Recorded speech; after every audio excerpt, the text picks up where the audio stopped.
Everything is war. All of it. This idea that you can go through life as a man and avoid war is probably the biggest mistake that most men make. But sitting in the commute without losing your patience is war. Trying to find a way to escape your slave job is war. Keeping your wife happy and your children inspired is war. Training to become stronger than before is war.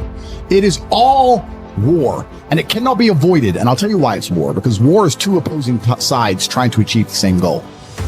Everything I want, other people want.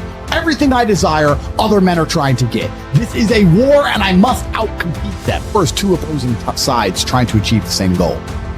Two opposing sides want the same land or the same influence over X land. And the car you want, the Ferrari, you're not the only person who wants it. The reason it's so expensive is because other people want it.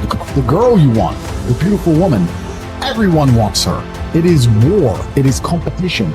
Everything about life as a man is war. It is conflict, because you are competing against the other men who want it the same, which is why discipline is such an important thing, which is why you must take the pain and add it to the concoction to become as formidable as possible.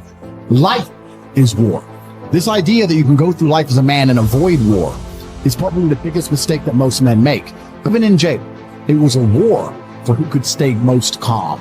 A war who could control their mind the best. A war for who could suffer the least. That is war. I was surrounded by people who lost their minds and I refused. It was a battle and I was successful. Life in and of itself as a man is a never-ending struggle and a never-ending battle. It is the constant of the human condition. Evolution requires pain. While others complain that they do not feel happy enough, I'm happy I'm struggling. I don't want to be happy. I want to be great. This is the beauty of life as a man.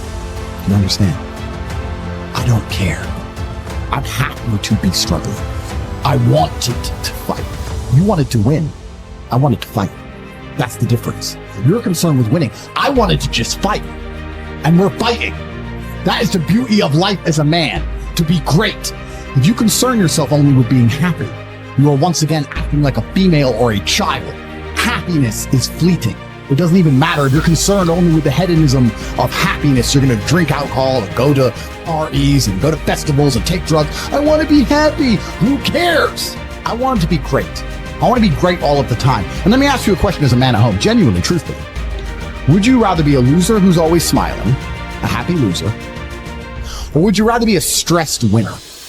Because I'll tell you something about winners. Most of them are stressed. We are stressed. We're stressed. Putin is stressed. Genghis Khan was stressed when his messenger turned up after a 4-week ride with updates from the battlefront of Iran. I'm sure he was stressed by what he read. Even if it was very good, even if it all looked fantastic, he started to feel stressed. Okay, well now maybe I need to go to Iran.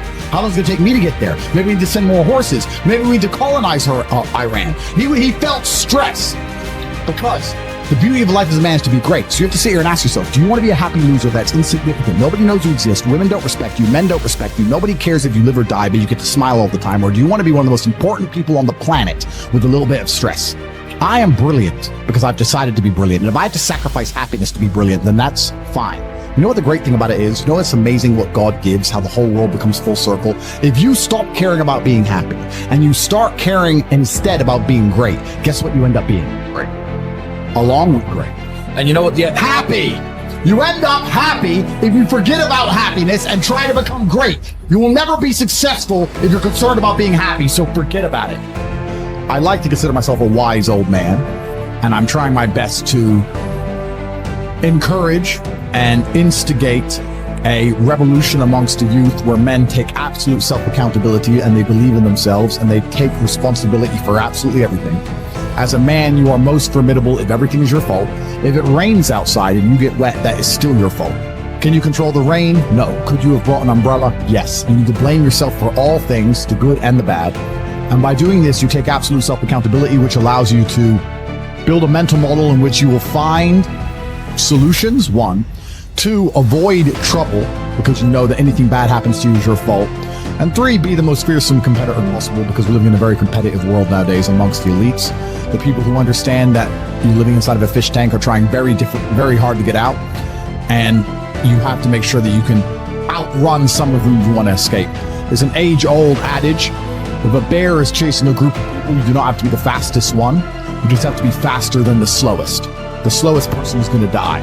So as long as you're ahead of the majority of people, you stand a very good chance of avoiding slavery. You've said a few times, a loser. What's the definition of a loser? I think the universe is absolutely and utterly ridiculous. I've never seen anybody dedicate themselves to something completely and fail. I've never seen somebody eat right, go to the gym every day, train really hard, and not finish. I've literally never seen it. The universe is extremely giving. If you actually try, and you actually want it, and you're actually not making excuses, lying, talking shit, you're gonna get what you want. So when I see people who don't have what they want, I consider them losers. And this may be elitist, I understand that. But if I put myself through endless pain to end up where I am, it's very hard for me to have sympathy on the man who's free. You're avoiding pain. I've been through endless. I now have everything I've ever desired. You have none of the things you desire.